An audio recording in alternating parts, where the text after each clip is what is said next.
오늘은 복음 깨달은 자 창세기 22장 13절에서 19절까지 말씀입니다.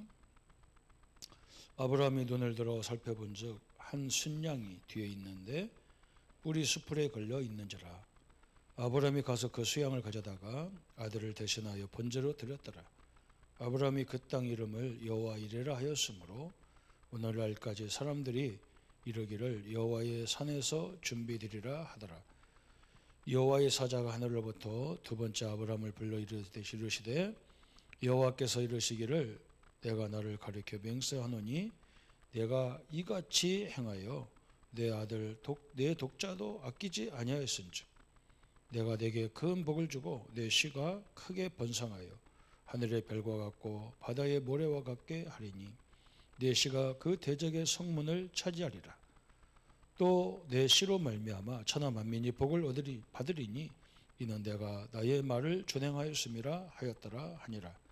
이에 아브라함이 그의 종들에게로 돌아가서 함께 떠나 브에르사바에 이르러 거기 거주하였더라. 아멘. 오늘 말씀은 복음을 깨달은 자 그랬어요. 복음을 깨달은 것이 최고의 축복이죠. 그리스도를 알았다는 것이 최고의 축복이에요. 그래서 오늘 서론에 보면 아브라함 믿음의 조상 아브라함의 여정이 나오잖아요. 그 아브라함도 그런 일을 했어요. 하나님이 아브라함을 불렀는데 언약에 확신이 없었어요. 첫 번째가 아브라함의 여정인데 확신이 없었어요. 왜 불렀는지를 몰랐어요. 우리도 그렇죠, 그죠? 저도 우리 30년 가까이를 그냥 교회 다니면 되는 줄 알고 확신도 없이 그냥 살았다니까요. 그리고 다 우리 인생이 그랬어요, 그죠? 확신이 없었던 아브라함이니까. 그러니까 교회 다녀도 계속 어려움이 오는 거예요. 어려움. 그때 이제 물어봐야 되는데 하나님 왜 그렇게 하시니까 물어봐야 되는데 그래서 뭐가 잘못된 줄 알고 자기 조카를 데리고 다녔는데도 계속 어려움이 오잖아요. 그때 아브라함이 하나님 앞에 단을 쌌어요. 자기 조카를 다 보내고 도대체 내가 누군가 이런 결기가 나온 거예요. 저도 목회하게 된 배경을 보면 또 저는 이런 아브라함 같은 믿음은 아니지만 부족하지만 내가 어릴 적부터 본 것은 목회는 너무 어렵더라고요. 우리 가족들도 목사가 있는데 늘 그 수준을 벗어나지도 못하더라고요. 그래서 아니 목회하면 굶어 죽기가 딱 좋은 건데 그걸 내가 이걸 해야 되나? 그러면서 제가 할 수 없이 이제 목회의 길을 가면서 내가 결론이 뭐냐? 그때도 확신은 없었어요. 나는 절대로 사람의 도움을 안 받고 해야 되겠다. 없으면 그냥 죽어버리면 되겠다. 언제 천국 갈 건데 없으면 그냥 죽으면 되지. 가족들한테 가서 빌붙고 나는 이제 그걸 안 해야 되겠다. 사람 교회에서 도움 받고 이런 걸 안 해야 되겠다. 딱 이제 중심을 가지고 딱 들어갔어요.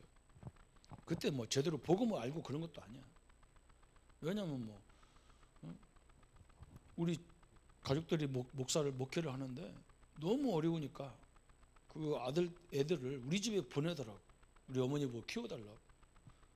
나는 그런 아버지가 그런 부모가 절대 될 수 없다. 나는 내가 낳은 자식을 식구들한테 맡겨서 키워달라고 하고 나는 그런 목회는 나는 못하겠다. 나는 죽으면 안 주면 죽어버리겠다. 이런 결론을 내렸어요. 그래서 그런지 하나님이 나를 친구도 하나도 없고 피부치도 하나도 없는 그런 데로 보내더라고. 나는 해도 너무한다. 좀 내가 그렇잖아요. 그렇게 생각을 조금 흔들리는 몸도 있더라고. 그런데 이제 복음을 제대로 딱 깨달으니까 그때부터 하나님이 다 우리 성도들을 통해서 인도에 가고 역사에 가는 거, 그걸 내가 그걸 봤다니까. 그때부터 바울이, 이 아브라함이 연속적인 응답이 오잖아요. 이 응답이 이렇게 오는 거예요. 그래서 우리가 아브라함처럼 놓치기 쉬운 것이 있단 말이에요. 놓치는 것. 뭘 놓쳐야 되느냐? 놓쳤냐? 여러분이 문제 왔을 때 그걸 질문을 해야 되잖아요. 왜 내게 이런 문제가 왔는가? 나를 목사 만들려고 그러면 그냥 기독교 가정에서 목사님이나 장로님 가정에서 나를 태어나게 해서 이렇게 해서 목사해야지. 이상하게 하나님도 모르는 가문에서 태어나게 하고 그걸 질문을 해야지. 나는 질문하면서 나오는 결론이 뭐냐? 아, 이런 가문을 살리라고. 나 같은 가문을 살리라고. 그러게 이 나 같은 가문이요, 전 세계에 쫙 깔려 있어요. 그거 살리라고 주신 거잖아요. 아브라함이 우상 가문에서 태어났기 때문에 그죠? 하나님 역사를 제대로 볼 수가 있는 거예요. 왜냐면 하나님 없는 현장이 다 귀신판이거든요. 그걸 봤단 말이에요. 거기서 우리가 가장 중요한 게 뭐냐면 하나님 앞에 질문하는 걸 안 해. 질문하면서 여기서 아브라함이 답을 찾은 거예요. 그때부터. 그때 이제 하나님이 자기를 왜 불렀는지 부르심에 대해서 그때부터 깨달은 거예요. 똑같아요. 여러분 상처 받으려 상처 주려고 그런 데서 태어난 게 아니에요. 여러분 그런 얼마나 웃긴 가정이 많습니까? 자기 자녀 놔두고요 관리도 않는 사람이 엄청나게 많아요. 얼마나 어려웠으면요 자식을 놔놓고 남의 집 앞에다 갖다 놓고 자기는 가버립니까? 얼마나 어려웠으면요, 그죠? 그런 사람들이 얼마나 많습니까? 저는 못 알아들으니까 하나님이 제가 가는 곳마다 고아원에 가서 사역을 했다니까. 처음에는 왜 나를 고아원에 보내줘? 나중에 알았어. 너는 인마 아버지라도 있었잖아. 여기는 아버지 부모도 없어. 내가 그걸 딱 보면서 저 사람들에게 내가 소망이 돼야 되겠구나. 그죠? 그 다음부터는 뭘 봤냐? 그때부터 본 게 있어. 하나님이 아브라함과 자기 아들을 위해서 뭘 준비했냐? 수양을 준비했다. 순양. 내가 죽어야 되는데 하나님이 우리를 대신해서 순양을 준비했구나.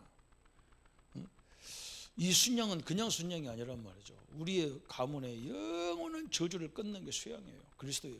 그게 영적 문제를 깨기라는 언약이란 말이에요. 수양이. 그때 이걸 알은 거예요. 내 가문의 모든 저주를 끝냈구나. 그러니까 가서 사람들한테 얘기할 수 있죠. 너도 예수 믿는 순간에 네 가문의 영적 문제 다 끝나는 거야. 그리고 자꾸 뭐 끝났다니까 그때부터 막 내 인생이 완전히 막 영적으로 시달리지도 않고 막 다 그렇게 되는 줄 알아. 안 그래요. 바울이 그랬잖아요. 바울이 모든 문제 끝냈는데 바울은 계속 질병이 따라다녔어요. 왜 그러냐면 하나님의 은혜가 계속 필요하거든. 이 현장에 사는 날 동안 사단이 가만히 있냐고 계속 건드리는데 바울이 그걸 딱 깨달았어요. 제대로 깨달은 거죠. 그렇다면 오늘 본론에서 순양이 무엇이냐? 순양이란 뭐냐? 이걸 이제 우리가 발견해야 되겠죠. 순양은 그죠? 그리스도를 말하는 상징한단 말이에요. 과거 문제 해결해. 과거 문제. 그냥 순양을 드려서 번제로 드리는 게 뭐냐? 과거 문제 해결. 어마어마한 하나님의 축복을 주는 거예요. 그래서 우리에게 주어진 에덴 동산 사건, 창세기 3장 사건이죠. 에덴 동산 사건. 우리는 여기서 다 끝냈어요. 창세기 3장 사건 끝냈다는 말은 창세기 1장 20절 28절로 돌아갔단 말이에요. 엄청난 거죠. 저 노아 홍수 시대, 네피림 시대잖아요. 여기 네피림 시대는 한마디로 말하면 그거예요. 나는 작게 보이고 막 세상은 크게 보이고 믿는 나는 막 어리게 보이고 막 저 안 믿는 사람들은 막 너무너무 잘생기고 너무너무 능력 있게 보이고 그렇죠? 그게 네피림이죠. 여러분 나를 발견하는 것이요 이게. 나는 하나님이 함께하는 종입니다. 세상에 어떤 것도 비교가 안 되는 그런 축복을 가진 걸 깨달은 거예요. 그게 해결이지. 비리모나 하면서 말이죠. 저는 막 신자들이 불신자를 보고 부러워하고 불신자를 보고 막 이렇게 막 침 흘리는 거 보면요 제일 기분 나빠. 하나님도 그럴 거 아니에요. 아니 내 자녀들이 자기 아빠한테 자부심이 없다면요 그것처럼 기분 나쁜 그건 저주예요. 하나님 우리 부모인데 바벨탑 사건, 그죠? 바벨탑 사건. 또 이것도 대단해. 막 세상에 나가보면 막 세상이 훨씬 크게 보여. 그죠? 우리나라는 조그만하게 보여요. 세상은 엄청나게 큰데 나는 막 그게 보면 막 메뚜기 같아. 안 그래요? 여러분이 갖고 있는 하나님의 성삼위의 능력이 전 세계 흑암을 다 꺾는 이름입니다. 그죠? 그래서 막 제가 늘 얘기하잖아요. 어떤 목사님이 막 진주에서 말씀하는데 뭐라고 하냐, 막 진주는 논개 귀신이 막 어마어마한 귀신이 있다는 거예요. 그래서 조심해야 된다는 거. 나는 속으로 아이고 막 논개 할아버지가 덤벼도 우리를 못 이긴다. 응? 그렇잖아요. 그게 해결이요. 해결이라니까 그냥 해결입니까? 그죠? 원래요 우리 하나님 안 돼도 돼요. 우리 자체가요 하나님의 형상 창조적인 능력을 주셨어. 그걸로 회복되는 거예요. 두 번째는 뭐라 했냐면 오늘의 언약 그랬어요. 이제 우리는 이제 복음을 깨달은 우리는 순양이 뭐냐? 오늘의 언약이다. 그랬어요. 그럼 오늘의 언약이 뭐냐? 그랬어요. 이걸 정확히 붙잡아야 되겠죠. 거기 보니까 하나님께서는 아브라함에게 후대를 하늘의 별과 같고 바다의 모래가 같고 하겠다. 오늘의 언약이죠. 내 씨로 말미암아. 내 씨로 나와 우리 후손으로 말미암아 그랬어요. 그죠? 내 씨가 대적의 문을 얻으리라. 17절에 보니까 대적의 문을 얻으리라. 모든 대적을 꺾는 대적의 문을 얻으리라 그래서 오늘 우리가 가는 곳마다 그죠? 이런 엄청난 역사가 일어나는 거예요. 왜 그러냐? 여러분이 성삼위 하나님과 함께 동행하기 때문에 사단은 이미 벌벌벌 떨고 있는 거예요. 그런데 내가 떨으니까 안 되는 거죠. 내 씨로 말미암아 천하 만민이 복을 얻을 것이다. 천하 만민이 복을 얻으리라 그래요. 여러분 그리스도와 동행하는 여러분에게는 이런 엄청난 역사와 능력이 주어지는 거예요. 그걸 뿐만 아니야. 막 오늘의 언약도 있고 미래의 언약 있잖아요. 미래의 언약. 하나님이 미래를 뭐였냐? 하나님이 지금 수양을 바치라고 하면 아들을 번제로 바치라고 하면서 그죠? 이삭에게 아브라함과 이삭에게 확실한 언약을 각인시키잖아요. 참 엄청난 역사를 주신 거예요. 거기 뭐라 했어요? 세계 선교. 이 아브라함, 이 이삭이 이 순양의 비밀을 깨달은 이삭이 가서 저 옛날 조상들이 봤던 샘을 파잖아요. 그런데 뭘 봤냐? 다 빼앗겨. 우리 같으면 그러잖아. 바보같이 왜 뺏기냐 그러는데 거기 가면서 뭘 찾았냐? 샘의 근원을 찾은 거예요. 그죠? 그러면서 농사 짓는데 샘이 물이 나오니까 그죠? 농사에 가장 중요한 게 물이잖아요. 물이 나오니까 막 1년 농사를 졌는데 100년치를 거두잖아요. 이렇게 되는 거예요. 응? 그러면서 막 넓은 땅을 차지하는 로봇 응답을 받는 거예요. 로봇. 이게 저 이삭이 받았던 어마어마한 축복이죠. 그러면서 그 아들 야곱은 뭐였어요? 야곱을 통해서는요 하나님이 세계를 정복하는 12지파를 준비한 거예요. 그것도 말이죠. 응? 그것도 막 우리가 이해가 안 되잖아. 막. 응? 한 부인을 통해서 난 게 아니고 4명의 부인을 통해서 막 12명을 나가지고 어떻게 보면 이 복잡한 집안 구조가 되어 있거든요. 그래서 복음 아니면 절대로 그 계획을 못 보는 거예요. 나도 그렇겠다니까. 나도. 응? 우리 집도 형제가 뭐 야곱보다 더 많아. 우리는 13명인데 옛날에는 막 복음 모를 때는 뭐 13명 형제, 우리 어머니가 2분이나 있다는 거, 이런 게 다 부끄러워. 근데 안 그래요. 뭐. 그게 세계를 정복하는 방법이란 말이죠. 얼마나 감사합니까? 그래서 이스라엘 가보면요, 지금도 이렇게 막 땅에 길에 가다 보면 말뚝이 서 있어. 그게 어느 지파 땅이다, 어느 지파 땅이다, 어느 지파 땅이다. 다 그게 지금 표시가 돼 있다니까. 그래서 세계를 정복한, 세계 복음하는 방법을 다 주셨는데, 이 야곱의 아들 이 요셉을 통해서 그 말씀이 성취되잖아요. 이렇게 하나님이 역사하는 거예요. 순양이라는 이 엄청난 하나님의 언약을 깨달았어요. 그래서 오늘 우리는 이 응답을 받으려면 요셉처럼, 그죠? 오늘 결론이 나왔잖아요. 이번에 추석 연휴를 통해서 우리 가정이, 가문이, 한번 생각해 보세요. 축복받은 가문이라는 거 생각하세요. 여러분이 복음을 가진 자가 여러분 가문에 있다는 자체가 축복이고, 옛날에는 막 그 형제들 때문에 문제가 있고 막 갈등이 있고 막 그런데, 아이고 목사님 그런 소리 하지 마세요. 우리 가족들은요 2단 속에 들어가 있고 3단 속에 들어가 있고. 그 사람이 나중에 복음 깨달으면 그 2단 3단 살릴 수 있는 제자요. 그걸 못 보니까 그렇지. 우리 같은 사람은 그 2단을 이해를 못해. 그래서 갈등이 오면 싸운다니까. 가서 싸운다니까. 이론 갖고 싸운다니까.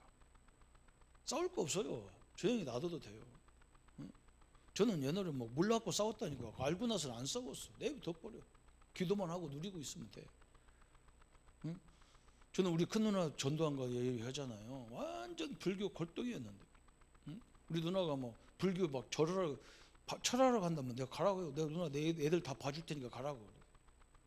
그래 나는 계속 찬송하고 기도하고 막. 나는 그때는 몰라서 그것밖에 안 했어요. 나중에 우리 누나가 차례로 돌아오는 거예요. 여러분 복음은 막을 수가 없어요. 그래서 요셉처럼 우리가 뭐 해야 되느냐? 여호와의 망대를 세워라 그랬어요. 흔들림이 없는 하나님의 주신 여호와의 망대. 그죠? 여러분 문제 속에 오늘 우리 가문을 향한, 이 민족을 향한, 세계를 향한 망대를 세우기를 합니다. 그래서 우리는 뭐 하면 되느냐? 그리고 여호와의 망대를 가진 자의 여정을 가면 돼요. 이 하나님의 축복을 가지고 이 여호와의 여정을 가면 돼요. 어떤 여정이에요? 주 예수를 믿으라 그리하면 너와 내 집을 구원하신다고 약속한 거예요. 그리고 모든 족속으로 제자 삼으라 했기 때문에 이 여정은 절대 안 바뀌어. 그 여정으로 가는 거예요. 그러면서 하나님의 응답하시는, 그러면서 이제는 뭐 하느냐? 우리 가족들의, 우리 자신들의 문제, 이 갈등, 위기 이런 게 다 뭐가 되느냐? 이정표가, 여호와의 이정표가 작품이 되는 거예요. 작품.